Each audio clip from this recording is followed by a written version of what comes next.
بھلا کون خلقت کو پہلی بار پیدا کرتا پھر اس کو دوبارہ پیدا کرے گا؟ اور کون تم کو آسمان اور زمین سے رزق دیتا ہے؟ یہ سب کچھ اللہ کرتا ہے، تو کیا اللہ کے ساتھ کوئی اور معبود بھی ہے؟ ہرگز نہیں۔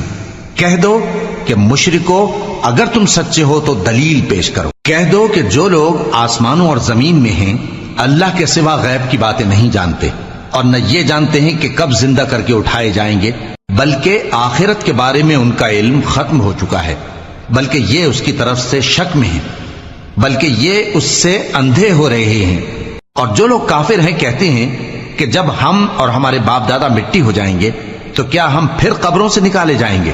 یہ وعدہ ہم سے اور ہمارے باپ دادا سے پہلے سے ہوتا چلا آیا ہے، کہاں کا اٹھنا اور کیسی قیامت؟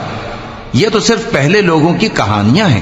کہہ دو کہ ملک میں چلو پھرو، پھر دیکھو کہ گناہگاروں کا انجام کیا ہوا ہے، اور ان کے حال پر غم نہ کرنا، اور نہ ان چالوں سے جو یہ کر رہے ہیں تنگ دل ہونا۔ اور کہتے ہیں کہ اگر تم سچے ہو تو یہ وعدہ کب پورا ہوگا؟ کہہ دو کہ جس عذاب کے لیے تم جلدی کر رہے ہو شاید اس میں سے کچھ تمہارے نزدیک آ پہنچا ہو، اور تمہارا پروردگار تو لوگوں پر فضل کرنے والا ہے، لیکن ان میں سے اکثر شکر نہیں کرتے۔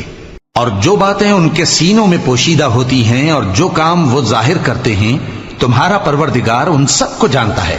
اور آسمانوں اور زمین میں کوئی پوشیدہ چیز نہیں ہے مگر یہ کہ وہ ایک کتاب روشن میں لکھی ہوئی ہے۔ بے شک یہ قرآن بنی اسرائیل کے سامنے اکثر باتیں جن میں وہ اختلاف کرتے ہیں بیان کر دیتا ہے، اور بے شک یہ مومنوں کے لیے ہدایت اور رحمت ہے۔ تمہارا پروردگار قیامت کے روز ان میں اپنے حکم سے فیصلہ کر دے گا، اور وہ غالب ہے، علم والا ہے۔ تو اللہ پر بھروسہ رکھو، تم تو صاف حق پر ہو۔ کچھ شک نہیں کہ تم مردوں کو بات نہیں سنا سکتے، اور نہ بہروں کو جبکہ وہ پیٹ پھیر لیں آواز سنا سکتے ہو، اور نہ اندھوں کو گمراہی سے نکال کر رستہ دکھا سکتے ہو۔ تم تو انہی کو سنا سکتے ہو جو ہماری آیتوں پر ایمان لاتے ہیں، پھر وہ فرما بردار ہو جاتے ہیں۔